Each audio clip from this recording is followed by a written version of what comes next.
Hello, everyone, and welcome to our conversation for The Infiltrators, moderated by Jarrett Hill, journalist and vice president of the National Association of Black Journalists, Los Angeles chapter. We're super excited to have you for this conversation. My name is Cassidy Diamond. I'm the public programs and events manager at the International Documentary Association. And before we get started, I just wanted to start, as we always do, with a brief land acknowledgement. Today, I'm coming to you from Chicago, which is on the unceded lands of the three Fire Peoples, the Ojibwe, the Odawa, and the Potawatomi. I would also like to thank IndieWire for their support to bring this screening series to us today, along with support from KCRW. We are almost about halfway into our screening series, which we're super excited about. It does run through the end of January. So to find out more about upcoming films and Q&As, go to documentary.org/screening series. And without further ado, I'm gonna bring on Jarrett here to get this conversation started. Hi, Jarrett. Oh, you're muted. As always, technology in the modern era. This is my first time ever using Zoom. It's a brand new thing for me, so apologies. Amazing, thank you. Thank you so much for having me. I am incredibly excited to talk about this film. As I was watching it, I thought to myself, I have so many questions and so little time, so I want to get everyone in right away. Directors Cristina Ibarra and Alex Rivera. If you guys want to come on in to the Zoom, welcome. So excited to chat with you all. Also want to acknowledge our ASL interpreter, Andrea Lust. We appreciate your assistance today as well. Cristina, Alex, I've never seen a documentary like this. We've heard plenty of documentaries on the undocumented. We've seen all kinds of documentaries, but you guys have done such a brilliant job with mixing narrative and documentary, probably in the best way that I've ever seen. And I just want to celebrate the incredible job that you all did with this film, because it is fantastic. I'm sure there are 100 different answers to my first question, but I want to know, where did this documentary begin for you all? How did this get started? Yeah, so Alex, do you want to start? Hey, thank you so much. And it's a pleasure to share your first Zoom with you. But thank you, and thanks to the IDA, and thanks Andrea for making this happen. So this project started from a deep commitment that we both have for many, many decades now. Well, for a couple decades. We both started making films in the 1990s, and because of our families, we've been committed to telling immigration stories and border stories really for the past 20 years. And in 2010, we saw something we'd never seen before, which was undocumented people, immigrants like we have in our families, coming out of the shadows and getting arrested in these acts of civil disobedience and risking their own deportation. And it shook us. We didn't understand what was happening. And so we reached out to the activists to try to understand why they were taking these kinds of risks. This was in 2010 under Obama. Dreamers were being deported. The young people were taking huge risks, and we wanted to understand. And so we started to film with them. And we filmed with them ultimately for 2 years. At first, we thought it would be a short film about one of these actions, but every time they'd go and do something, the next action would be more interesting than the previous one. And so we just sort of kept filming, and that's how we ended up on the ground in Broward County, Florida, when they believed they could stop deportations. And they decided that the best place to stop deportations were inside of a detention center, where they could find hundreds of immigrants who needed help to get out. Yeah, after reviewing the footage for a couple of years later, after reviewing the footage, we really had to choose how to tell the story, and settled on the Broward infiltration. And so once that decision was made, a series of challenges rose up, which were, how do you tell a story about the infiltration when you only have half of the material? Once the infiltrators are successfully detained, then we lose them from the camera lens. So we go to black. then what? I was watching and I figured it must have been really difficult to figure out how to tell that story on the inside. And you all did such a fantastic job of telling that story. As I was watching this, it didn't take long for me to realize this is kind of a superhero story, right? Between Marco and Vidi, they're just like incredible superheroes that are going into this detention center and like saving the day, right? They're literally saving people's lives. Talk to me about when you first met. We'll go with Marco first. Talk to me about Marco and when you met him and how that went.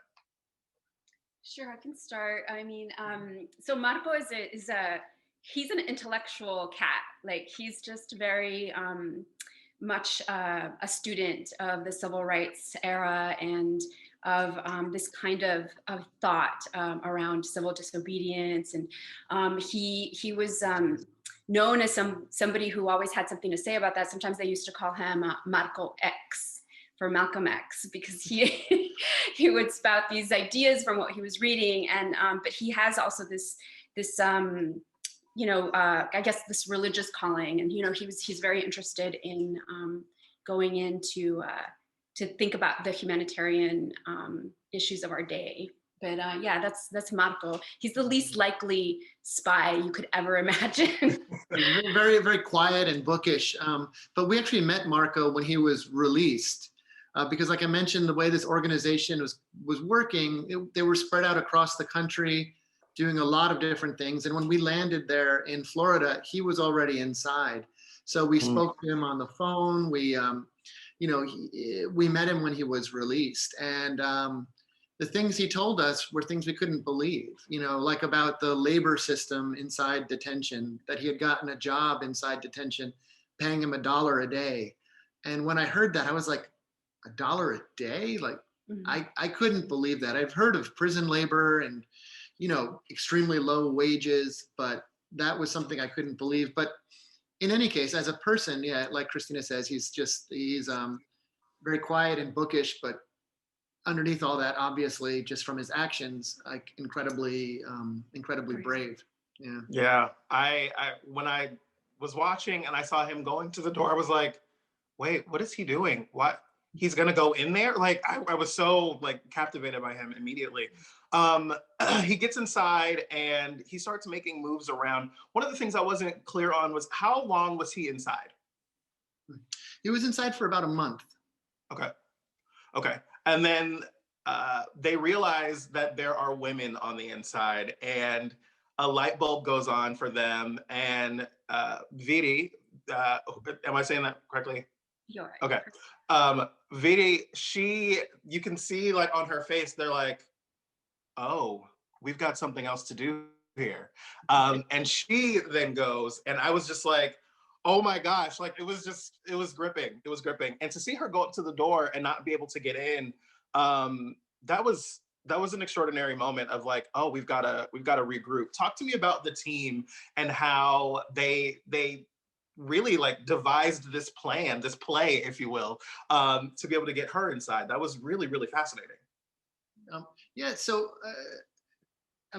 so the team is, the core team is Mohammed, the kind of mastermind strategist, Vidi, who starts off as kind of, doing campaign support and then becomes an infiltrator. Marco, the first infiltrator.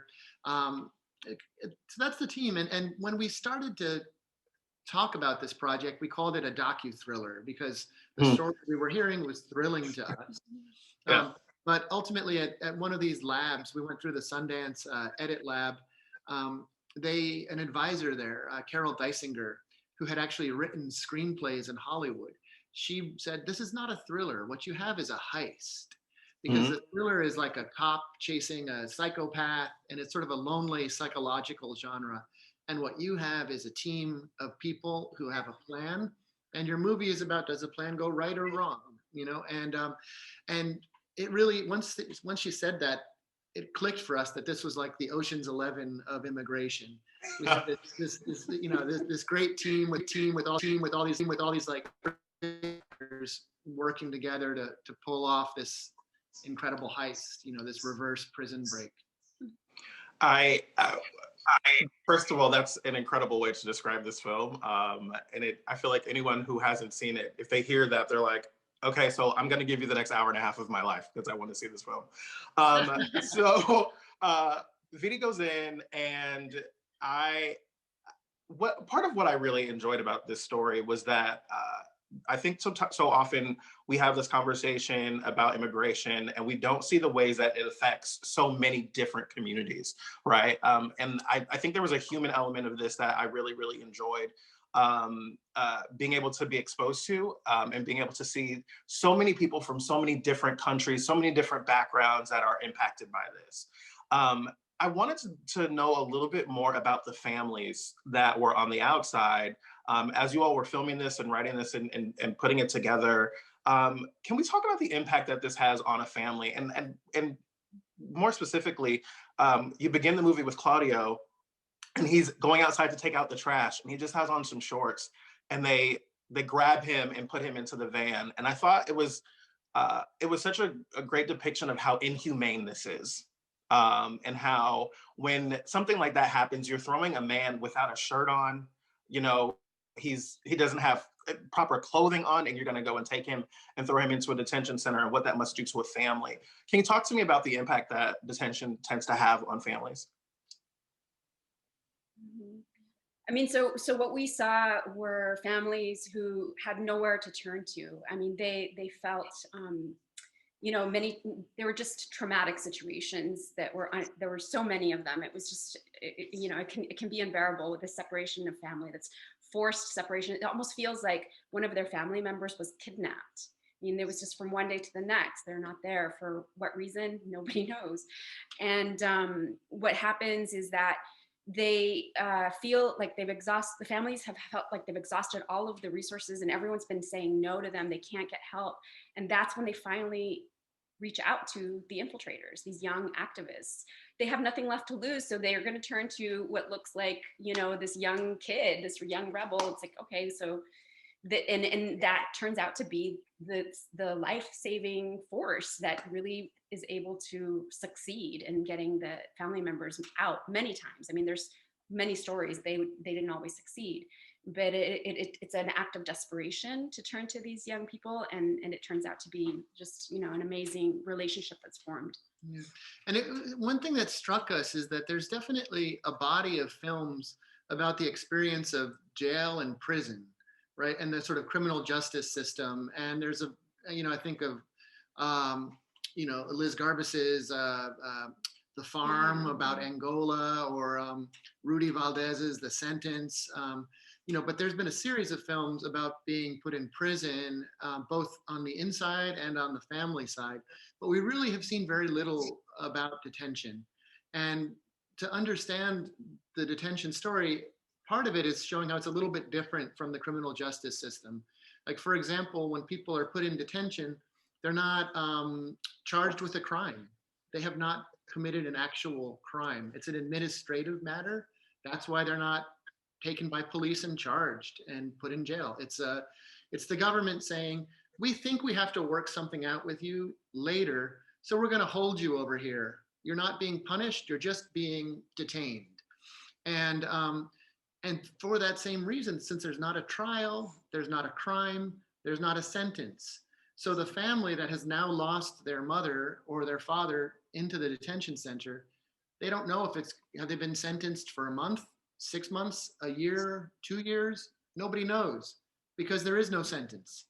And so there's also, because it's not a crime, the immigrant is not afforded a state-appointed attorney. So if the family is working class and can't pay for a lawyer, too bad, you got to represent yourself. And so all of these factors, you know, work together to make an experience, on top of the fact that the families are in countries that, in a country that's not their own, maybe in a language that they don't understand, the whole experience to be like incredibly disorienting and devastating. And so, yeah, but so that's just a little bit of like background that I think we tried to communicate some of this exposition in the film, but in a way that we tried to sort of bury it in there inside the sort of character forward, drama forward storytelling. You know, we wanted to keep keep it moving, but it was also important to us to sort of get in some of the rules of this game. It's a very strange system when you really look at it. I think what's really important and illuminating is we have so many conversations about civil rights, and sometimes there's a capital C and a capital R, and sometimes it's a lowercase c and a lowercase r. And you were all saying how these families feel like they have nowhere to turn, and I think that that is really a common theme in a lot of civil rights issues, whether we're talking about the civil rights movement for Black folks, where we're talking about the civil rights issues of LGBTQ folks, where we're talking about immigration and immigrants and immigrant families, not being able to turn to the state when you've been wronged or when you have, an issue that needs rectifying. I'm really fascinated by that, and I kind of want to talk about it from the systemic point of view, because you guys were telling the stories of some people that have been detained for years without, being charged with a crime, without really having clarity on what's going to happen to them or where they're going to be going. What is the incentive to keep them in for so long? Because I didn't even know that we had private detention centers for immigration. So what are the incentives when we're looking at the state and why they're keeping people for so long, as opposed to either releasing them or deporting them? Mhm. No, that's a great question. I'm going to have Alex Like, tackle take this it? one. Oh, Yeah, yeah, yeah. sure. Yeah, no, so in So- terms of the incentive and who wins from this system, I mean, there's been a lot of reporting on the kind of the flow between private prison companies and these detention centers, because they were mostly built in the past 20 years. They're pretty new. It's sort of a newer phenomena, and they're almost entirely run by corporations, for-profit corporations that you can buy their stock on the New York Stock Exchange. And so there's a flow between those companies that benefit from long detention and high numbers of bed occupancy with legislators. And so that's a part of the puzzle, is that these corporations lobby legislators to pass draconian immigration bills. That's a part of it. And then another part of it is obviously, I think, what we just lived through. Hopefully I can use the past tense, that we lived through the Trump regime, and the political benefit of being able to punish foreigners and blame them for society's problems, and turn these detention centers and the whole immigration system into a kind of theater of pain that you can feed to another population and say, look, we're controlling these people over here, and so you're going to do better because we're punishing them. And but I think in terms of the real material aspect, it's that lobbying circuit between these for-profit companies. Yeah, there's a capitalist benefit between like the charging for the phone calls, the $1 a day labor. It's like you if you're a small business employee, you get punished for that, but these huge corporations are rewarded, and between that and then the bed count, I mean, there's definitely a capitalist motivation behind it, and as Alex explained really well, like there's a political motivation. Absolutely. And I think that's one of the parts of this that makes it feel even more gross. It's already a disgusting thing to do to human beings. But then to realize that people are being kept for so long because they're making money off of them it's really horrifying and disgusting. And I think that this film really beautifully highlights that, and that's something that I really, really appreciated. I want to talk a little bit more about the folks behind this team, Mohammed, and I was fascinated by the kind of unification of these people around this central issue, whether they were on the inside or the outside, and like the level of trust that is required to be able to have this kind of impact. Talk to me about the challenges that they had with being able to pull off this campaign, if you will, this infiltration, to use the title, and the challenges of them and the challenges of being able to document this. Yeah, it's hard. We try really hard not to speak for the activists, so I think they would be the best ones to talk about their challenges. But from what we saw, it was really this underground movement that was spread out through like little silent sleeper cells throughout the country, because they were overwhelmed with requests, like once they had a successful stop of a deportation and people were starting to be released, then it was like wildfire inside. Like everyone in their families were reaching out, trying to get help, and we just saw like a team that was overwhelmed and had like a lot of support that was quiet, but it was throughout the country. And you raised this question. Did you want to say more about those challenges? And then you ask, what is it like to document someone who's going through these challenges? You know, I feel like they're master storytellers, in that media is part of their strategy. So for them to have a camera around was, you know, they were using us as much as, you know, we were there to support and to see what they were doing. But it was really a lot of like this observation.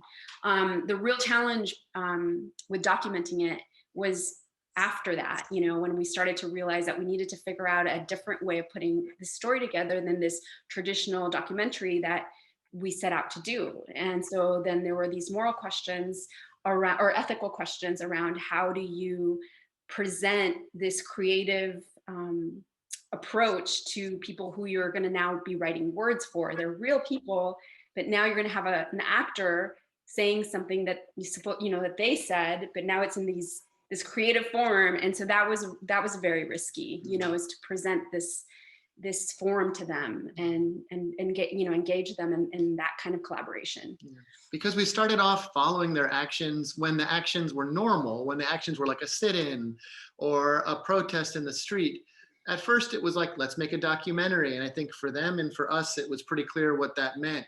But then when they got so creative with the infiltration and going into this facility, and they would describe it as like, we have the privilege of going into detention, they would say, because really lawyers can't get in, citizens can't get in. We tried to get in ourselves and ask permission and were denied, but they would be like, we can go in because we're undocumented, we'll go into detention. And so when they decided to do that, then it created a creative problem for us. And so, but we sort of slowly ended up walking towards this idea of a hybrid film, you know. And then like Christina is describing, yeah, once we're realizing that half of our story is inside the detention center, 45 minutes of the film, well, now we're really writing, like, it's almost like a small feature film or an episode of TV that's going to happen over there and our documentary over here. And like she said, we had to decide, what does that mean for our relationship with the subjects, you know? And do we tell them? Well, yes. So we tell them that we're doing this. Do we show them, you know? And we weren't sure what to do, because obviously in documentary practice, you don't normally show your rough cut to your subjects. Then it's like you're making an advertisement for them or working for them. But in this case, we felt like what we were doing was almost more like writing a biopic, where we were making a creative work about a real life. And the people who lived it, we decided, had a lot to contribute, and also ethically had to see what we were doing. It wasn't right the other way. And so we brought Mo and Vidi and Marco and Claudio all together to watch a rough cut of the film that had the documentary footage in dialogue with drawings. I like to draw, you know, and Wow. So I did storyboards. Yeah, so I did storyboards, and we used our voices to rough in the dialogue for all the fiction parts. And we made a whole 90-minute cut of the film with the doc footage and drawings, almost like a visual script, you know? And so they could watch our proposal for what the film would be. And yeah, but one thing that I do want to emphasize is that those scripted moments were based on evidence that we obtained through a Freedom of Information Act request, internal memos that corroborated the really like in-depth sit-down interviews that we had with our protagonists and other detainees who were inside during the detention center. So it was true. It was just, you know, scripted. Yeah. I mean, that's what makes it such a documentary, and more of a documentary than a narrative film, but it's also a narrative film. It's a very, very cool hybrid that you all did there. I would love to know, because this film ends in 2016, and you guys kind of like leave us with a bit of a cliffhanger there with Claudio, but also with the election, and knowing that the election is happening and Donald Trump seems to be winning in 2016. I want to know what has happened in those 4 years since this story ends in the film. Where are these folks? It's been a difficult 4 years, you know. So just to start with the easier stories, we have Mohammed. He's all over the country. It's hard to pin him down, so you can always find him online through their website. But Viridiana is in North Carolina working on cases, individual casework, and she has an organization called Alerta Migratoria. Marco is at his family's restaurant, where he created a kind of like a community library out of his college books. And it's just become a hub for political thought as well. So people come to exchange ideas and to eat some really great Oaxacan food. And the hardest case to talk about is Claudio's, because the film ends with this uncertainty as he goes in for his check-in. And what happened was, after the film was released, after it won awards and it reviewed, his name was in national news. ICE, he went for his regular check-in, and ICE didn't release him. He was detained, and for a month, we resurrected the Infiltrators campaign through Alex and the Infiltrators. They worked really hard for that month, trying to stop his deportation, and were unsuccessful. He's in Argentina. He still talks about his case from Argentina, and he's actually still fighting it in our American court system. And it was an unfair deportation because we feel that it was illegal. We feel that it appears that it was retribution against speaking out, against him exercising his free speech rights. Alex can talk more about that. Yeah, so once Claudio, he was released in the film, you see, in 2012, and for 7 years he was doing this thing, a check-in, where he would go in and say, I haven't committed any crimes, and he was undocumented still, but kind of in limbo. The government's like, we're going to figure you out later, you're not a priority. But he became a priority after the film premiered at Sundance, and they moved, like Christina described, very quickly to deport him. And we've learned since then that there's a pattern. ICE under Trump was using its power to punish immigrants who speak up. And there's cases all across the country of this happening. Claudio's attorney is representing a bunch of immigrants who faced this kind of illegal retribution. It's illegal because the First Amendment, the core of the First Amendment is the government cannot punish you for speaking, and that's what's been happening to immigrants across the country. So his attorney has been doing really great legal work on his behalf and on behalf of this group of immigrants. And Claudio had a pretty extraordinary hearing in federal court about a month ago at the appeals court in the 11th Circuit, so right beneath the Supreme Court. And the hearing was remarkable. But if you Google Claudio Rojas's court case, you'll find there's been some news about it. But it reminds us a little bit of the story of Immigration Nation. Maybe people caught that in the press, but that was this Netflix series recently that ICE threatened, apparently. But for what it's worth, those filmmakers were embedded with ICE. They worked with ICE to get that access. And they were actually, thankfully, never targeted and never put in court. Our film was actually targeted, and our team is in court currently fighting. So we think it's a big story, and it's not over yet. This action against Claudio has pushed the film away from our monitors, or off of our monitors, and into the courts. I mean, it's part of his case. Like, lawyers are looking at the film, arguing about how Claudio's constitutional rights were violated because of his involvement in the documentary. I feel like I wouldn't ordinarily ask this question. However, seeing how Claudio's story, took the turn that it did after the film came out, what has that been like for you all personally? Because I'm sure that's been difficult for you. Not as difficult as it has been for his family. His family's completely devastated, but I mean, it's horrible. It's just, it was, if it feels, you question, what this, not just what this is, personally, what this means personally, but like you question like what it means for the documentary form itself. It's like if you can't speak about a subject because your subject's going to get go to prison or detention and get detained or deported. What does that say for all of us who are documentary filmmakers? I mean, it's not safe, And we're a family, we have a child. And since this happened to Claudio, when I'm with my own child, I think about him and how he can't be with his grandkid, and it's every day. So it's like, I've been working, as I mentioned earlier, on immigration issues for 20 years, but I've never felt it like this, being so close to a deportation and a family just being torn apart by the government that we're paying for with our taxes. We're paying for them to lock up this man who's never hurt anybody. We're paying for them to put him on an airplane to send him away from his family that loves him. For what? And so it's been like deeply, it's really shaken us. And it's produced questions about, were we responsible or not? Did we do something wrong by making the film? And what I turn to when I have those questions is the fact that the activists themselves, the infiltrators, their whole strategy was about being seen. Their main slogan was "Come out of the shadows," because they had a feeling that if we're in the shadows, then there's no power. Then we can continue to be abused, hurt, forgotten.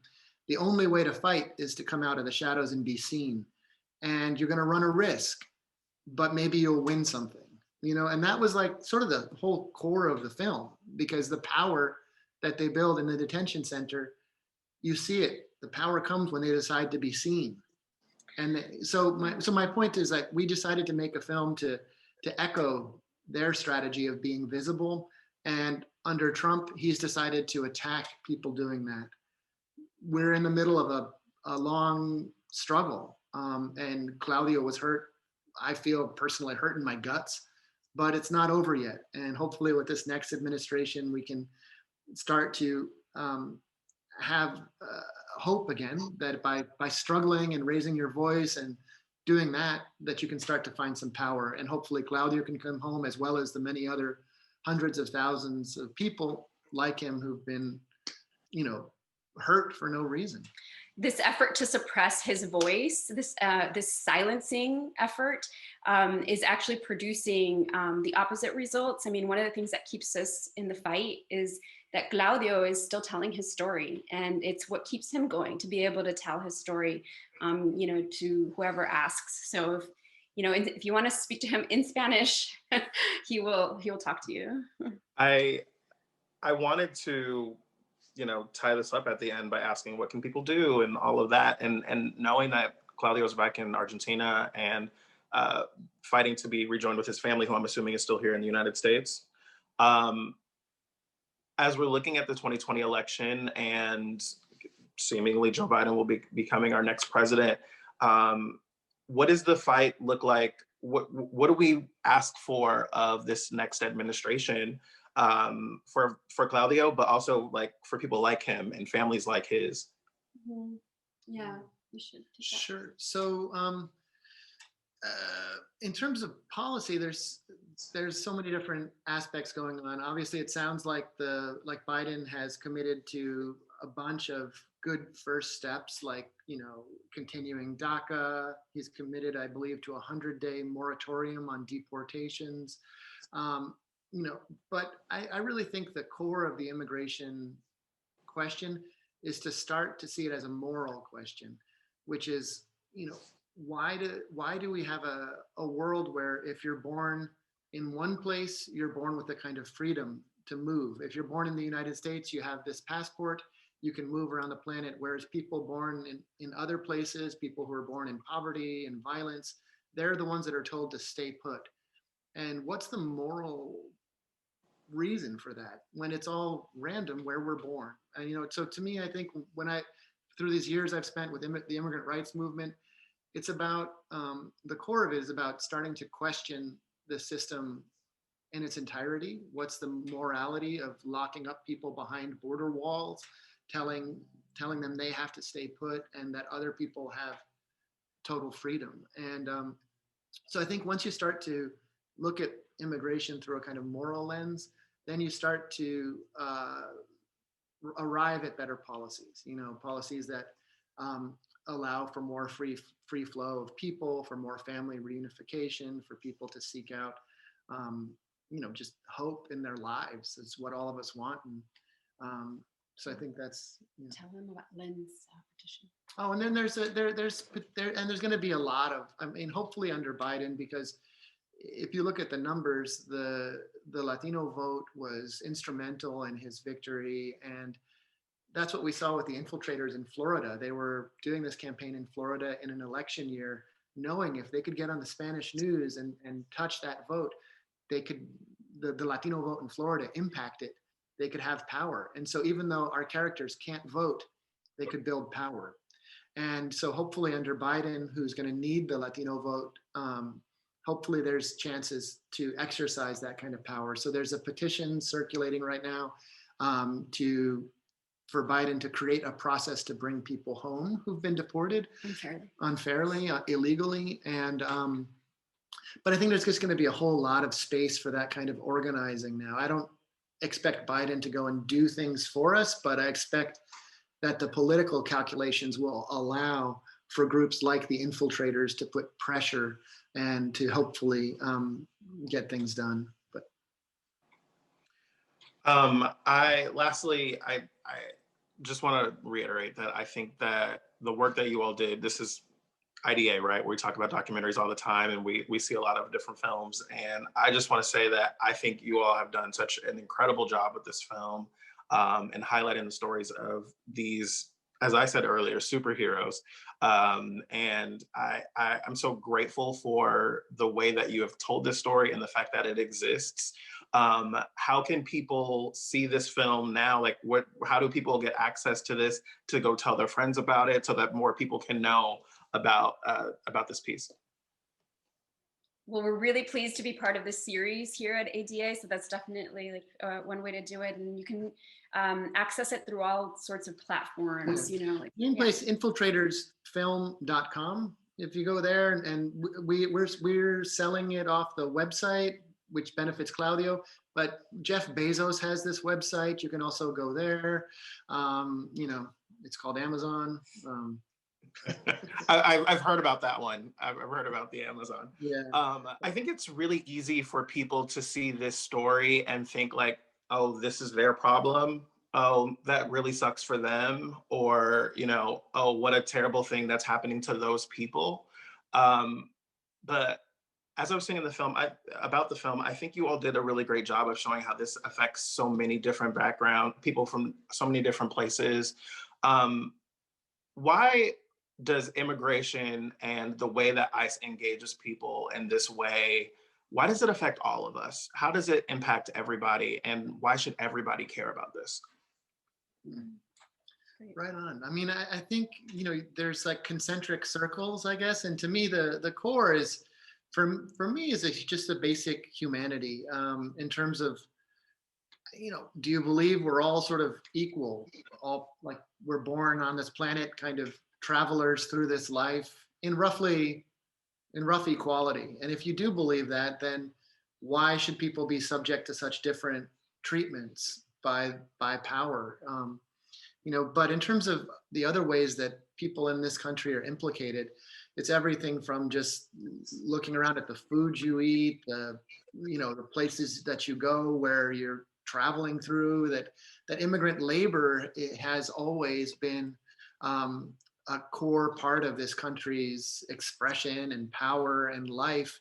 And what's odd about this country's history, perhaps, is that the people who provided the labor that's most essential have always been the people, one way or another, that are kind of carved out of opportunity.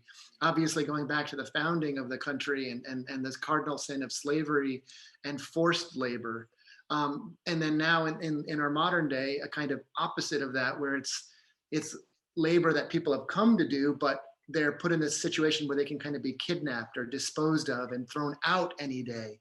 But either way, you're looking at an American history where people who provide the essence, the survival right now in COVID times, the essential workers who are also viewed as disposable. And it's just, if that doesn't rub you the wrong way, then it's hard to know what does, but yeah. One of the discoveries personally for me with this film, in making this film, is this very simple idea that any deportation can be stopped. At a certain point, you just are so overwhelmed that you kind of just put your hands up and you just don't think things can change. And I discovered also this idea that banishment or deportation is nowhere in our Constitution. It's not really, it was something that was created later and was argued at the Supreme Court level, and it's something that can come back and be argued. I mean, we can change things. And so I think when it comes to immigration, where we should all care, it's just, it is, what Alex said, I think is very, I feel that as well. But I also think that you just sometimes think you can't do anything about something that you think is morally wrong. But this is a reminder, like the young people here are reminding me that you can, I mean, it's very simple, but you forget it. Mm-hmm. The last thing I would say is just to the filmmakers out there, when you go at these questions, they're provocative creatively. They're political questions, but they're questions about life.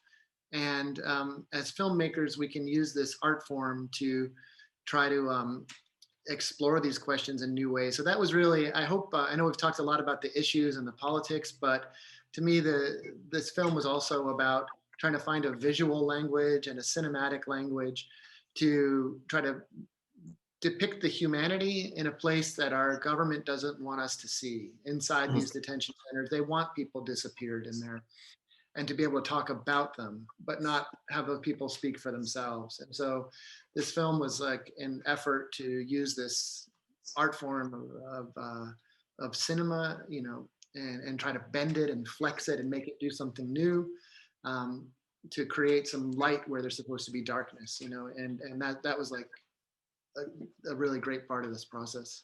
Absolutely. As I've said more than once, I'm super grateful to you both for this film. I'm so grateful for the superheroes that you are telling the stories of in this film. And I think you all did a really fantastic job of showing how like anybody can do something. And I think that was, I think it was so encouraging to watch them, sitting in, I think it was the back of the restaurant on the phone with paper and pencil and like writing things down and making calls and building up documents and, folders on the walls with handwritten notes on it. Like anybody can do something. Anybody can have an impact to save someone's life, save someone's family, to make a real difference. And I think this film is just such a beautiful depiction of that. I hope everybody sees it, and I hope everyone is inspired to action by it. And I thank you so much for what you did. So Cristina Ibarra, Alex Rivera, directors of The Infiltrators, thank you for being here. I'm Jared Hill, Vice President of the National Association of Black Journalists in Los Angeles, and I'm just excited to be a part of this. My thanks to IDA for hosting this conversation. Have a great day, and we will see you next time. Thank you.